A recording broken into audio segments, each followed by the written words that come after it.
Afrosie.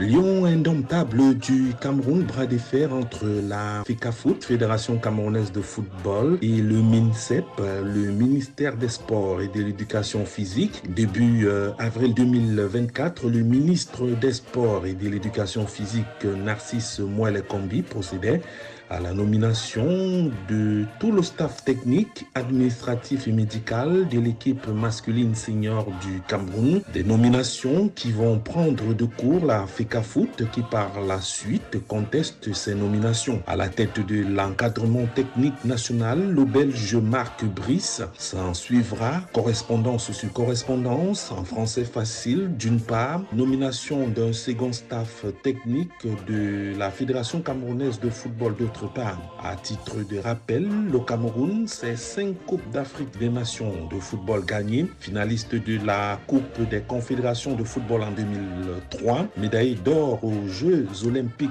de Sydney en Australie en 2000, c'est en football, et 8 participations à une phase finale d'une Coupe du Monde. Retrouvons Donald Zambanga Yaoundé, notre correspondant au Cameroun, pour en parler. Donald Zambanga, bonsoir. Bonsoir Emmanuel, bonsoir à tous les nombreux auditeurs de Radio Panique accros à cette émission Afrosique. Donald Zan, je rappelle que vous êtes le correspondant d'Afrosique et vous êtes par ailleurs le directeur de l'information de la radio Soleil FM, c'est bien ça?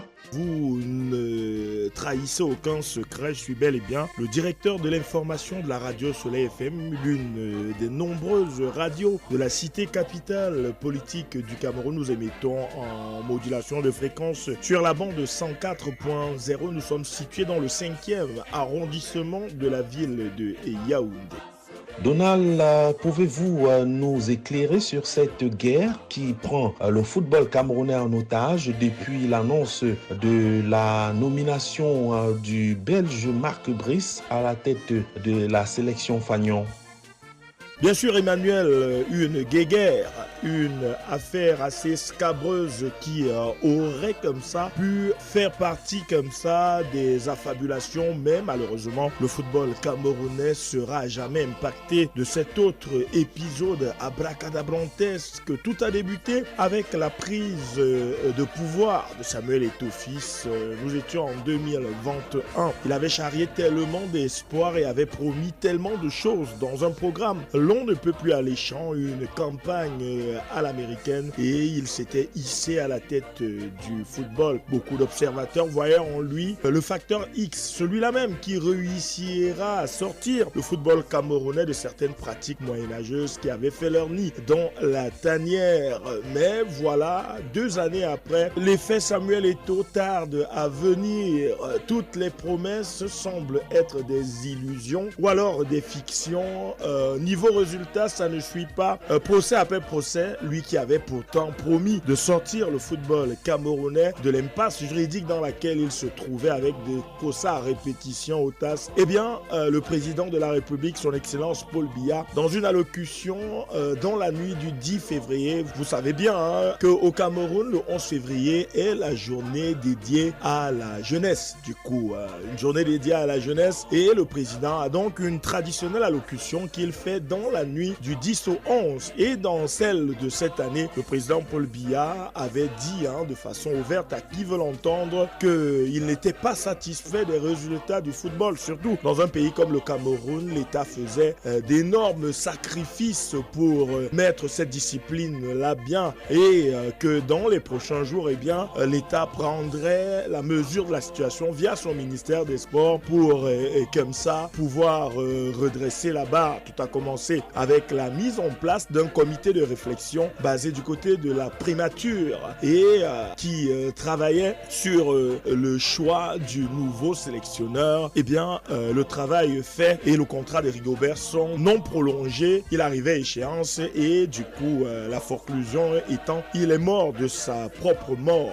Voilà, c'est là où tout a commencé. Le ministre des Sports qui a eu comme ça à dévoiler l'identité de celui-même qui devait être désormais le patron des sports. Un illustre inconnu en terre camerounaise, Marc Brice, que vous connaissez certainement mieux du côté de la Belgique puisqu'il est de nationalité belge. Et du coup, du côté de la fédération, on n'a pas apprécié se mettant dans la posture de la victime, disant qu'ils n'ont pas été concertés, ils n'ont pas fait partie de la concertation et ils n'ont pas pris part au choix de ce coach. Ils avaient choisi, selon certaines indiscrétions, des profils un peu plus ronflants, notamment Hervé Renard, à qui le Cameroun devrait payer la bagatelle de 150 millions, ce qui est trop pour un sélectionneur. Le recordman chez nous, c'est le français Paul Le Guen avec 72 millions. On a également parlé des profils comme celui de Cannavaro, un moment même plus fantasque. On a sorti le nom de José Mourinho tout en sachant qu'il ne pourra pas venir. Eh bien, à cette sortie de la fédération, le ministre des Sports avait Manu Militari répondu en disant « Ce que vous dites n'est pas vrai. Vous avez proposé et on n'a pas jugé opportun vos propositions. » Et le choix est sur Marc Brice et son adjoint Joachim Nunga, qui est également un Belge. Du coup, depuis ce moment-là, on peut dire que la guerre a commencé. Quelles sont les différentes postures de la Fédération camerounaise de football et du ministère des Sports et de l'Éducation physique dans cette affaire qui défraie la chronique en ce moment chez les fans du ballon rond au pays d'Albert Roger Mila?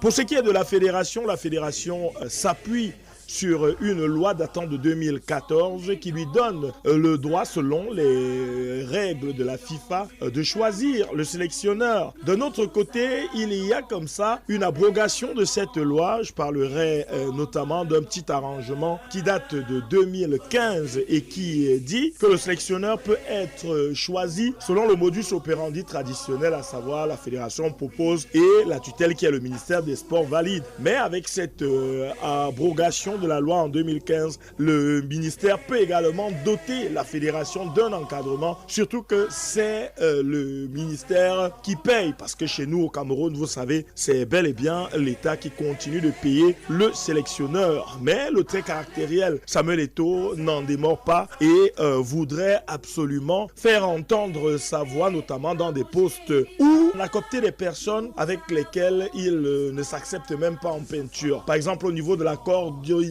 de cette équipe-là, le retour de son ancien secrétaire général Benjamin Didier Banlok, avec lequel il s'était séparé dans de mauvaises conditions, est au juge donc que c'est une provocation et pourrait même accepter, d'ailleurs, il le fera plus tard, Marc Brice, mais il ne veut pas entendre parler de Benjamin Didier Banlok. Donald, la bataille que se livre depuis plusieurs semaines la Fédération camerounaise de football dirigée par Samuel Eto'o et le ministre des Sports et de l'Éducation physique, Narcisse Moëlle-Kombi, fait l'affaire des différents médias. Vous qui êtes dans ce milieu, comment vous prenez la chose ? Bon, vous savez, dès son arrivée à la tête de la Fédération camerounaise de football, durant un séminaire, Samuel Eto'o s'était fait sa garde rapprochée d'hommes de médias qui, pour la plupart, sont pro-lui et qui distillent et ventilent des informations qui lui sont toujours favorables. Le ministre également, de son côté, a son équipe et sa clique, si bien que c'est difficile d'être impartial. Nous essayons de faire ce jeu d'équilibriste dans un univers où il faut absolument être aligné. Nous restons non alignés et côté médiatique, ça ne va vraiment pas. La goutte d'eau qui a débordé le vase, c'est la sortie de Samuel Eto'o chez le média français France 24 et il aurait comme ça prononcé le nom du directeur du cabinet civil Ferdinand Ngongo et de sources bien introduites l'évocation du nom de ce demi-dieu puisqu'il bénéficie de la délégation de signature du président de la République Paul Biya. Eh bien, aurait été comme ça la goutte d'eau qui a fait déborder le vase. Fut-il Eto'o, il y a quand même des règles à suivre, nous dit-on. Quels sont les différents scénarios probables de sortie de crise dans cette guéguerre ? Bon, le scénario est dans une impasse, comme vous le dites, l'affaire est dans une impasse. Les différents scénarios seraient la suspension du Cameroun. Samuel Eto'o n'en a jamais fait une phobie, lui, jusqu'au boutiste. Serait prêt à ce qu'on en arrive là, lui qui a des entrées à la présidence et partout. À un moment même, on aurait appris qu'il avait fui le Cameroun pour s'exiler parce que, disons-le, les caisses de la fédération, si elles ne sont pas vides, sont loin d'être pleines. Quand je l'ai dit, je pense également à toutes ces plaintes qui fusent de partout. On vient de finir un championnat où les arbitres se plaignent de ne pas avoir été payés. Samuel Eto'o ne va pas trouver meilleure astuce que de nommer un encadrement. Il va confirmer Marc Brice et lui adjoindre son second qui est Joachim Nunga et le français Manouvrier comme préparateur physique. Mais le ministère ne va pas en démordre. Pour que l'État puisse rester fort, il fallait ne pas flancher et le bras de fer va continuer de plus belle jusqu'à ce qu'on atteigne des cimes du pardonnable avec cette scène surréaliste du côté de la Fédération camerounaise de football où Samuel Eto'o gronde carrément un haut fonctionnaire comme s'il s'agissait de son larbin. En tout cas, les deux ont manqué de maîtrise. Plus tard, ils vont se rabibocher, l'on l'espère très bien. Mais le ministère, dans cette affaire, continue de jouer la carte de l'apaisement, même si il ne veut pas flancher, il ne veut pas plier. On est en train d'aller vers un scénario très très compliqué et bien malin. Et celui qui nous dira comment ça finira, surtout que dans quelques jours seulement, Emmanuel, notamment le 8 juin, le Cameroun devra affronter en match aller l'équipe des requins bleus du Cap-Vert. Très mauvaise préparation pour les Lions indomptables, même si déjà le coach sélectionneur avait fait le tour des clubs, il a fait une tournée en Europe pour rencontrer les uns et les autres. Dans une conférence, il a donné les noms des 31 présélectionnés. Maintenant, il ne reste plus que de voir sortir la liste des 25 qui joueront contre le Cap-Vert. Du moins, à ma connaissance, c'est du jamais vu dans le monde une équipe nationale de football avec 2 encadrements techniques.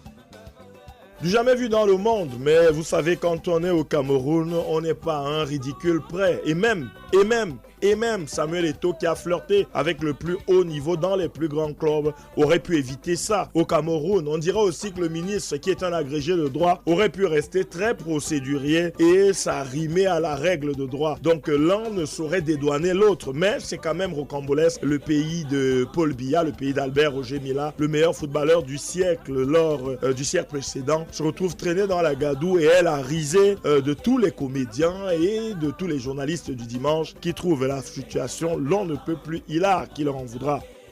Les Lions indomptables affrontent le Cap-Vert et l'Angola en début du mois de juin. Des rencontres comptant pour les éliminatoires du Mondial 2026, États-Unis, Canada, Mexique. Pensez-vous que cela peut avoir un impact sur le moral des Lions indomptables ? Mais bien sûr que cela va impacter sur le résultat des Lions indomptables. À un moment où tout le monde devrait logiquement converger, on devrait se concentrer pour essuyer l'affront parce que, disons-le, le Cameroun est rentré ridicule du côté de la Côte d'Ivoire. Demi-finaliste chez lui, le Cameroun a été sorti au 8e de finale, ce qui est grave pour un pays qui a eu ce trophée, qui a gagné ce trophée à 5 reprises. Quand je l'ai dit, je n'attends pas grand-chose et tous les observateurs du football camerounais avertis vous diront que ce serait un miracle que le Cameroun réussisse comme ça à faire un résultat parce que la façon dont les choses sont préparées, ça va de mal en pire. Aujourd'hui, Marc Brice a accepté. Demain, il n'est plus là. Aujourd'hui, il est convoqué. Demain, on dit qu'on ne le convoquera plus. Ce qui n'est pas de bonne loi pour le coach qui est arrivé au Cameroun depuis 2 mois et qui, disons-le, n'a pas encore eu la possibilité de parler vraiment de football. Donc, le résultat des 2 rencontres qui nous attendent lors de cette fenêtre FIFA, à savoir Cameroun-Cap-Vert, mais aussi Angola-Cameroun. Le score sera certainement un chiffre parce qu'on aura préparé ces compétitions dans la pire des ambiances. Donald, comment voyez-vous la fin de cet autre épisode pas du tout gai du football camerounais ? Bon, quand vous me demandez comment je vois la suite, je ne suis pas futurologue ni médium. Je n'ai pas une boule de cristal pour entrer à l'intérieur, mais ce que je pense, c'est qu'on a réussi comme ça à populariser l'affaire.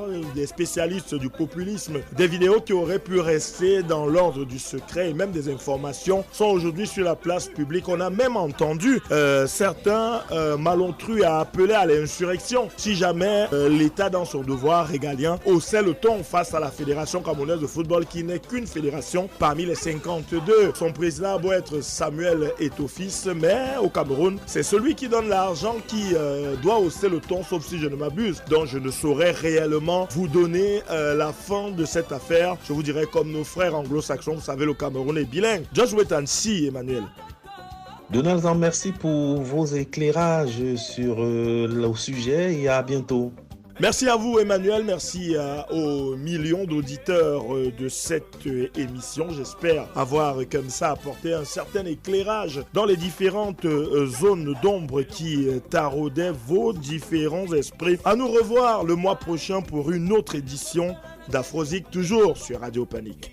Allez, je rappelle que vous êtes l'un des correspondants de l'émission Afrozik au Cameroun. Vous êtes d'ailleurs le directeur de l'information de la radio Soleil FM.